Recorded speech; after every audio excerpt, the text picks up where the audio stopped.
the best coverage of the Jazz, Utes, and Cougars is right here on The Zone. This is JJ and Alex, presented by G2G Bars on 97.5, the KSL Sports Zone. It's time to get the inside info on BYU with Cougar insider Mitch Harper of KSLSports.com on 97.5, the KSL Sports Zone.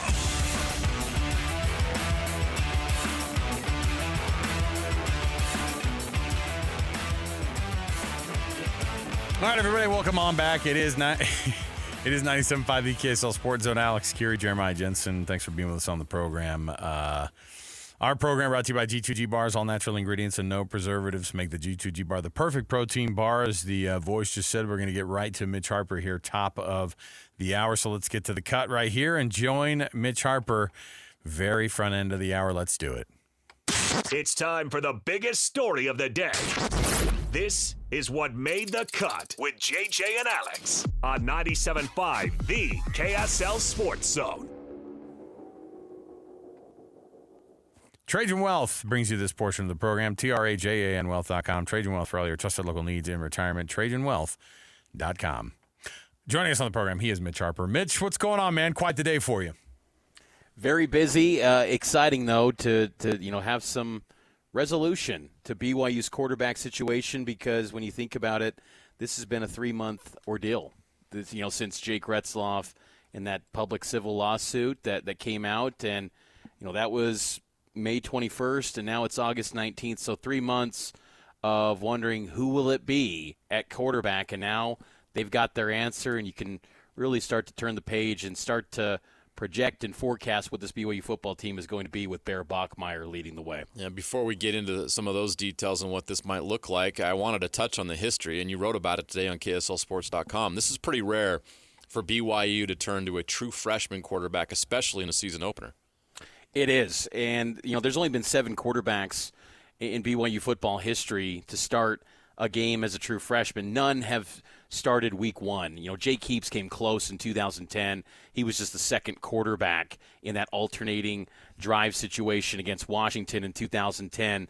But Bear Bachmeier is making history. And when you look at the seasons where BYU has turned to true freshman quarterbacks, it's been pretty much 7 wins or fewer. There's been a couple 4-win seasons in there in 2017 and 2003 when John Beck got a start against Stanford. Now, the exception is 2015. That was a 9-win campaign with Tanner Mangum, and BYU was a really good squad, and they kind of had a little bit of consistency, and they had a lot of personnel around Tanner Mangum to lift him up as a true freshman who was just months removed from serving a mission. And maybe there's some parallels to draw from that with Bear Bachmeier, because this team around him, even Aaron Roderick noted, get the ball to the playmakers. Don't feel like it's all on you. And, this team's built to have a lot of success, but Bear has got to, continue to go at this rapid pace that coaches have, really been impressed by his ability to learn the playbook. He's got to continue to move at a fast pace if BYU wants to have a chance to be a contender in the Big 12 this season. A lot has been brought up, Mitch, about the intelligence of this kid, and obviously that the only way he's even able to put himself in the conversation is to be able to know the playbook. And he was the guy who was behind the 8 ball the most on this, came out of spring with no knowledge of the playbook because he wasn't committed to come to BYU until post-spring. How did he get it down so quickly, and how big of a deal is that he was able to get it down so quickly?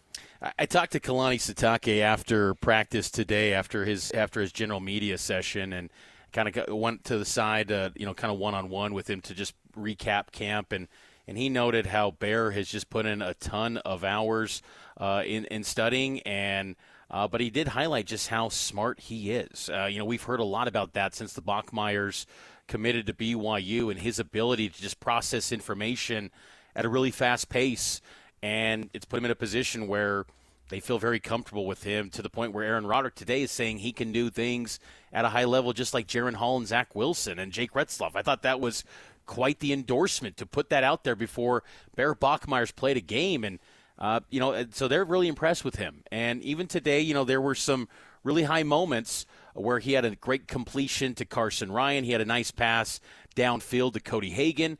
But then there was also a moment in practice today, an observation, where he held on to the ball too long, and it would have been whistled a sack, where Che Bryant-Strother, who's really been trending up as a linebacker at the Mike linebacker position, he would have got a sack in that situation.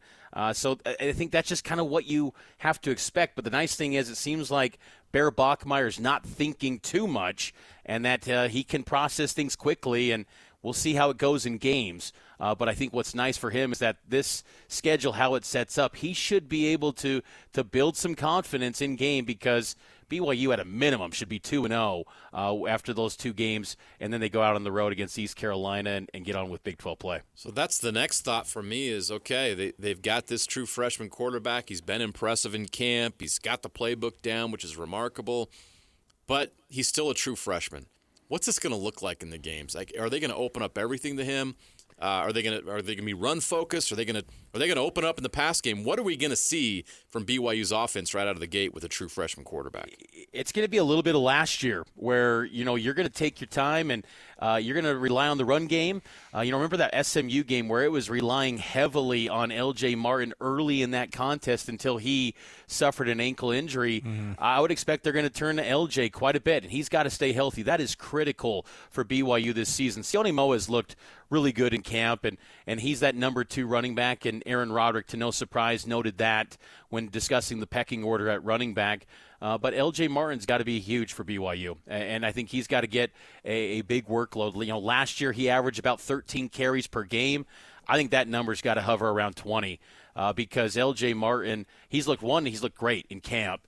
But I just think that helps BYU, try to shrink these games. If you get out with a 24-10 win, that's fine. Not necessarily against Portland State, but against a Stanford, an East Carolina, you've got a defense that can hold teams to that number. Yeah, maybe it's not glamorous, but I just think that style points are not needed here. You just need to win football games and stack those up, because you're in a conference that gives you access to whatever aspirations and goals that you have.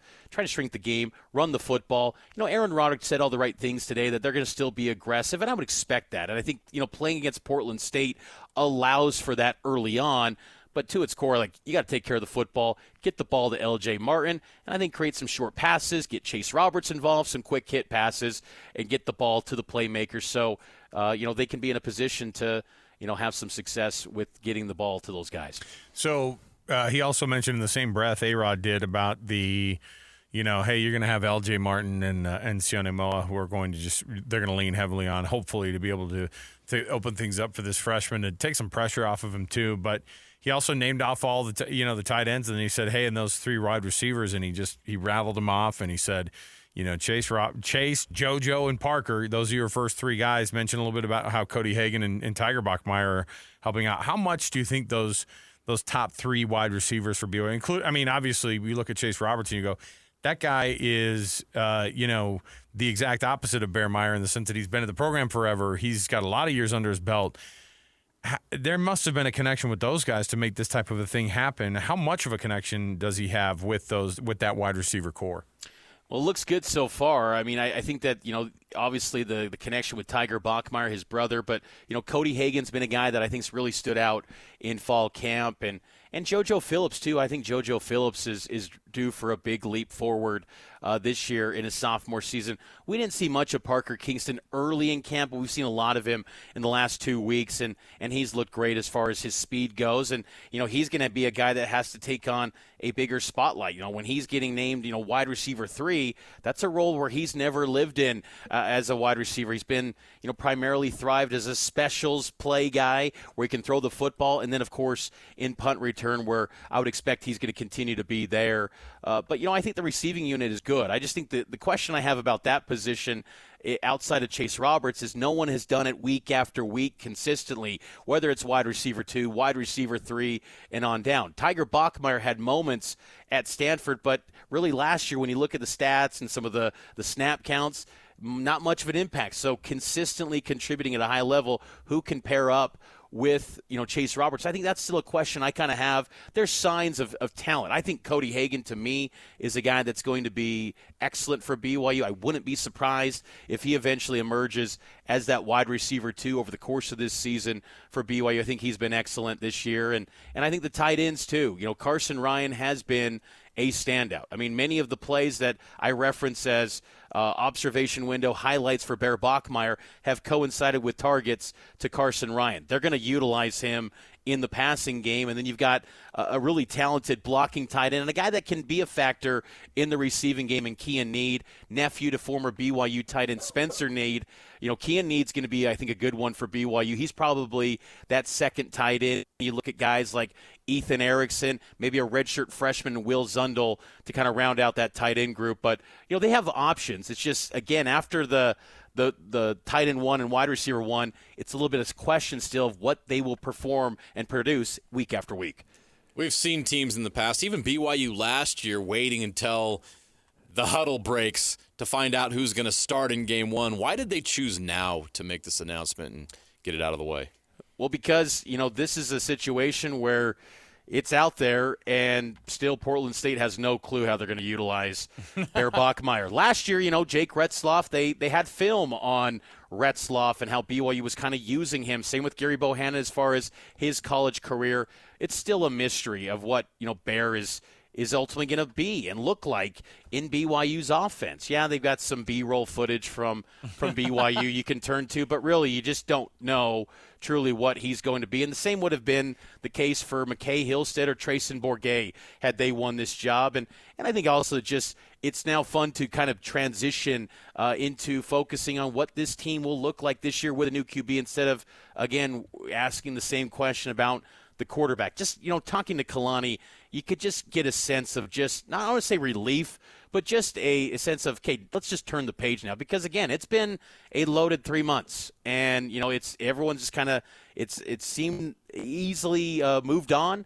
But still, that was just a lot to unpack when you lose your QB1 and you have to pivot. And now you're turning to a true freshman. That's a lot to take. And now you just settle in.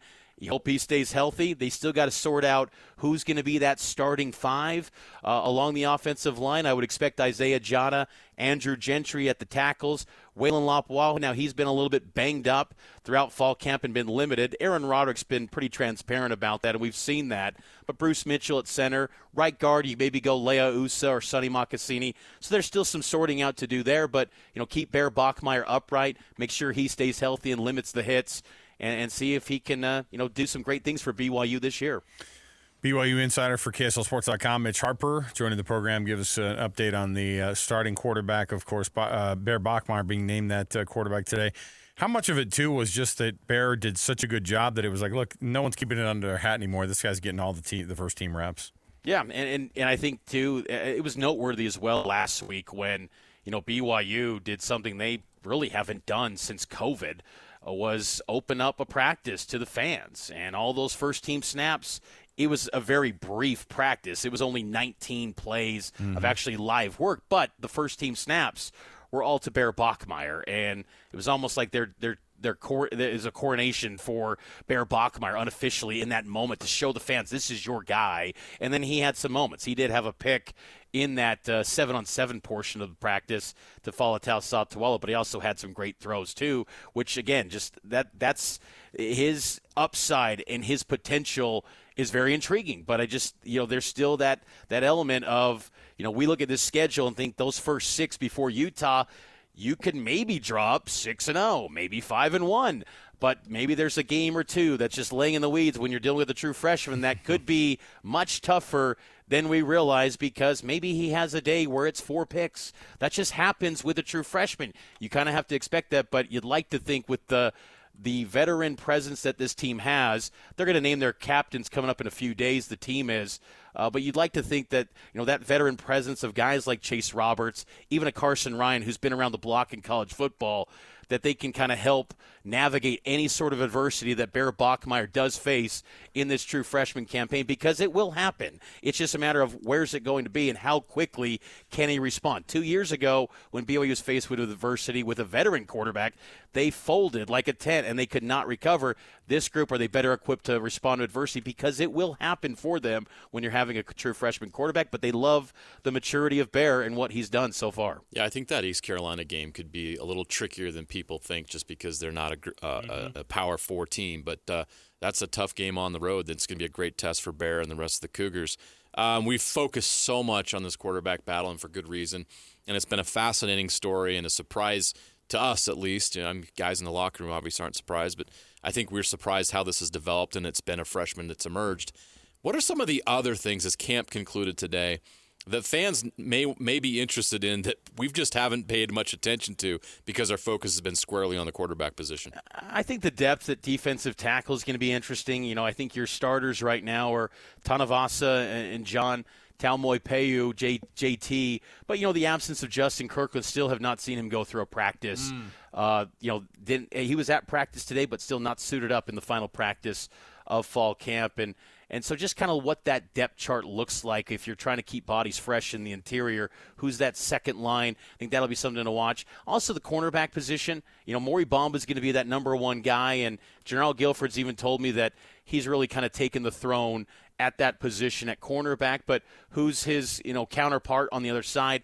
Evan Johnson has looked really good in recent weeks. Trey Alexander's in the mix as well. He was a little bit banged up, midway through camp with a little bit of a shoulder, dinged up a few days. He's been back in full action. Him and Evan Johnson were running with the first-team defense today. Be interesting to see what maybe final snap count totals are going to be between those two guys. I would expect all three are going to play. And, then you've got also the battle at what Jay Hill early in camp said was a dogfight at safety. How does that kind of play out? Because you've got two upperclassmen in Tanner Wall and Raider DeMooney, who I think you'd be more than enough fine to go with those guys as your starters. But you've also got promising young guys in sophomores, Tommy Parasis and Falatau Satuwala. How much of a role do they play? They're all going to play, but, who maybe ends up getting the most snaps in a given game? Maybe Portland State doesn't give us the best barometer, because you would expect BYU is going to be, comfortably in a lead in that game. But I think that's something to watch. And then, on the offensive side, too, just maybe rounding out the depth after L.J. Martin and Sione Moa, because, the loss of Pokayawa Honga maybe it made you a little bit more thin than you'd like, because we've seen in the past with Kalani teams, they're sometimes dipping into that fourth, fifth string, running back. They're converting a linebacker over to RB. They got to make sure they got all the necessary ball carriers in line to feel like he got depth there at that position. I think someone like a Jovesa DeMooney, a redshirt freshman out of Ridgeline High School, former wide receiver, he's pretty fast. He's looked pretty good in camp, and he's got a lot of work there. So they've got some options, but circling back to LJ, he's got to stay healthy at that position, that's for sure. You got to go read Mitch Harper's byline there at KSLSports.com. Follow him on Twitter. If you're not already doing that and you're a BYU fan, you've been way behind already. But Mitch does the best job in the entire market, and we appreciate him coming on the program. Mitch, we'll chat with you again as things start to break a little bit more. But now things open up quite a bit, and it's into game prep mode for Portland State. We'll chat with you again, man. Thanks for hanging out. Thanks, guys. Take care. There you go, Mitch Harper. Quite the day. I think I think it was I know that from a decision perspective, is like they could have just kept it in their back pocket, which I'm glad they didn't do. They could have just been like, well, we won't tell you until it's what actually would be the game. The point? I think that's fair. 0 point. It's just like what you're going to get is like, hey, you're going to get a guy playing against Portland State, and then guess what? The next team the next week, that's going to be the film that they were going to have on him, and that was going to be the film that anybody had on him. And that was it. And so it's just like, get right to it. If they were playing a Power 4, top 25 opponent week one, maybe they'd have another reason to be. But there's no film on him. Nobody knows. No. It's a mystery, and it's kind of fun and exciting. I don't know if BYU fans would agree with me on that. I love the storyline. I love the unknown. I think it's exciting. It's going to be fun to watch how it develops. maybe I think BYU fans would prefer a little bit more known. And Jake Retzloff and I think that Bear Bachmeier is going to be a much better quarterback than Jake Retzloff could dream of. But I think BYU fans would have been more confident with the known of having a senior quarterback who's already been on a team that won 11 games. But the long term here is this kid's going to be really good. And that's why he's starting right now. And they know it. You can tell A-Rod lights up when he talks about him. He knows they've got a kid here that has the ability to play at the next level eventually down the road.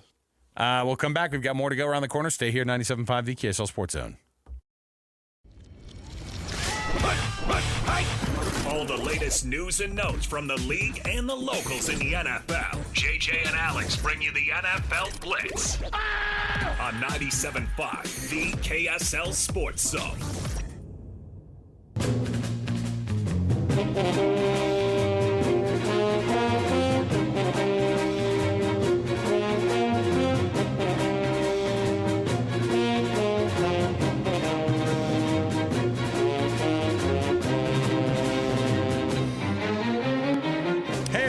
Back, JJ and Alex, 97.5 the KSL Sports Zone. Thanks for being with us. Hey, it's been a fun Tuesday here for us. It's been wild. We've had live press conferences. We've had all sorts of talk when it comes to this BYU quarterback position. We've been able to hear from Kyle Whittingham with the QB2 spot, which we were all dying to see what was going to happen there. I'm not putting a depth chart out, but I guess for now you can pencil in Isaac Wilson as QB2. But no depth chart. Nope. Don't call it a depth chart. It's all right. Utah depth charts usually were like or. Yeah. It was a joke anyway. Look, I feel for the beat writers. That's important to them. I mean, don't you feel bad because like Kyle goes, "Oh, we have new reporting rules." Well, here's a new reporting rule for you. I'm not reporting jack squat before then. Don't you feel like it's a little bit like he traded one thing for another? 100%, right? Yeah. He goes, yeah. Oh, I got to tell you who's injured now. Well, I guess I'm not going to tell you who my backup defensive lineman is. You're going to have to guess. Wild. All right. Let me see here. It's funny.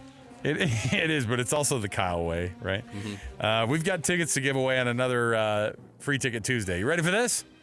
Let's go. Call number 12, 801-575-ZONE. That's 801-575-9663. 801-575-ZONE. And you get yourself a family 4-pack of tickets to an upcoming Salt Lake Bees game at their new stadium in South Jordan. If you've not seen the new stadium, it is awesome. Go check it out for yourself. 801-575-ZONE gets you a caller number 12 winner of a family 4-pack of tickets. So there you go. Let me see here. Oh, by way of announcement, JJ, you and I are going to be out at RGS Exteriors tomorrow from 3 to 6. Check in with Tim Brown and company, RGS Exteriors, 4235 Farm Road in West Jordan. Love being able to chat with those guys and to see what they can do to improve the exterior of your home. And just get with them because you can trust them. All right. Let me see here, JJ. Got ourselves a NFL Blitz that's got a couple things going on. The most laughable of which are the Indianapolis Colts, who might have the worst quarterback room in the history of the NFL? Question mark. Pretty bad.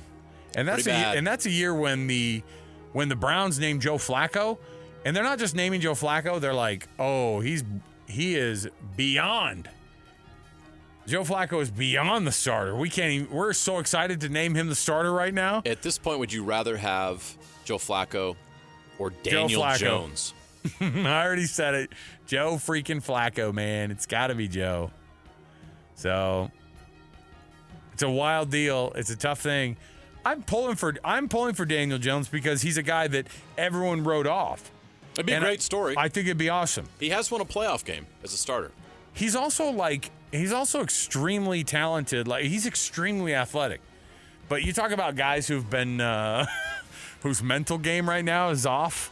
It could be Daniel Jones. He might be in his own head about stuff, right? Well, speaking of being in your own head, how about Anthony Richardson? Oh my goodness. I know, and he's got to say all the right things. Look, he said, I respect the decision that was made. I'm not going to be the starting quarterback. Anthony Richardson, I think, is one of the guys who's actually excited about that because he doesn't want to do the work. Doesn't it feel like that? A little bit. Like he just is barely hanging on. This is a guy that tapped out on a third down. I think that's the thing that's he's going to have a really hard time outliving that. He's never going to shake that image. People are like, did you really ask to come out of an NFL game? Yeah, man, I'm kind of tired. My conditioning's not up. Can you take me out of the game? Sure, we'll accommodate. He's a freak athlete, and I still think there's potential there for him, but they've got to be very concerned about the fact that his development is not moving at the rate that they would prefer. And Shane Steichen's job, he might lose his job because of taking the wrong quarterback in a draft. He's got to be just sweating bullets. He's like, I'm in the worst spot here. I've got nobody at quarterback. I've got to pull the trigger with one of them. Come on. Jerry Jones shared a very candid reason behind the insistence on him being the Cowboys GM. By the way, they were asking this question of why he's the GM when I was a kid. Right after that, no one questioned it when they were winning Super Bowls. Of course not. When the mess started to happen where the best coach that they had in the history of their franchise, besides the great Tom Landry, came right in and started winning games and was a former college teammate of Jerry Jones, Jimmy Johnson, and that whole relationship blew up. People were like, is this guy too close to the action? And the answer has always been yes, but he's never removed himself from it. And Jerry Jones, according to CBS Sports in an interview he did, he said, I'm often asked the question, why don't I hire a general manager? I've had people that have said, Jerry, you subject yourself to so much criticism. You need a buffer. I don't like it like that. Here's the quote of the freaking century from the old man. I like the pain. You know what? I respect that a little bit, I guess. But mostly, I think at least he recognizes that it's painful. I feel bad for Cowboys fans. This is just a billionaire's toy. You're a Cowboy fan. It's America's team. And the old man treats your favorite team like it's his toy. Okay. If you were to pick a real America's team, not just one by name only that hasn't been that way for a while. Pittsburgh Steelers. Okay. I don't hate it. Blue collar. Oh, there you go. Just everything about the Steelers is... Yeah. And probably a close second, the Jaguars. Speaking of it, if there's a franchise in the NFL that's going to end up overseas, it's the Jacksonville Jaguars. The London Jags. I know. I hope that they change their colors to like they change themselves to like the Redcoats or something. You know what I mean? Just go full on. Wouldn't it be amazing? The Redcoats and the Patriots once a year. You have to play it. Tell me that's not a great idea. I think you're onto something there. Speaking of America's team, they'd be the most hated team in America. But it's always played on the banks of the Delaware. Oh my gosh! In December. Oh my goodness. Come on. Sometimes I come up with some pretty good ideas. That's a good one. They're absolutely move the Jags to London and name them the Redcoats, and they have to, and their biggest rival. They'd be in the AFC East, right? Well, of course, and you'd have to move them to the AFC East. I would just tell you right now, you would create a rivalry that writes itself. You wouldn't have to create the rivalry. It's existed for 200 years. You know what I mean? You'd have people showing up with their, the Brits burned down the freaking White House. Do we remember this? Apparently we're over it. Everyone's moved on. What a weird conversation. We love all British friends. Anyway, tune in to Farmageddon this weekend, where we're having a Farmageddon, and the irony's not lost on us in the only place that the Irish potato famine happened, over in Ireland. Hey, there you go. Kansas State and Iowa State. All We're right. just rubbing it in. What are we doing? All right, we'll take a break. We have more food than you. We'll come back. We'll come back after this. We'll return. We'll chat with Ryan from the Dish Pros on top of the fact that I have for you a best and worst. So stay here. 97.5, the KSL Sports Zone. Wrapping up the hour with our picks for the best and worst moments on today's show. As JJ and Alex want to hear your best and worst of the day.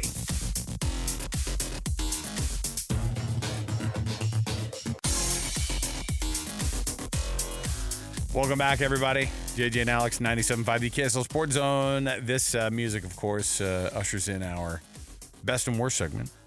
Brought to you by the Doug Smith Dealerships an incredible selection of Kia, Subaru, Chevy, Jeep, Dodge, or Ram, and now Mitsubishi, an American Fork, Spanish Fork, and in Linden. That's where you can find the Doug Smith family of dealerships.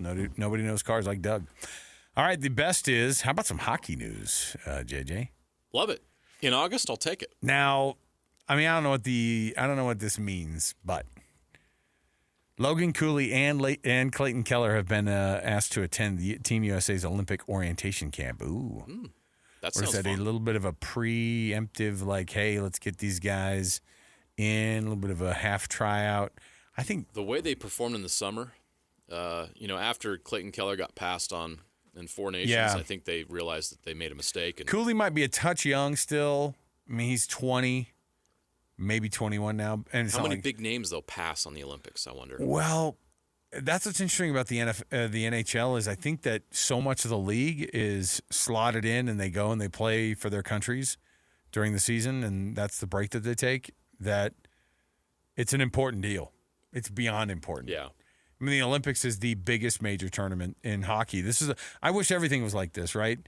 You know, the biggest tournaments, because like the World Cup is the biggest one, and yet we still give out gold medals for soccer in the Olympics, and you're like, yeah, oh, that's cool. You guys won? Oh, yeah. Yeah, they sent a bunch of 19-year-olds over Right, to play for exactly, Brazil. exactly. So this is a big deal.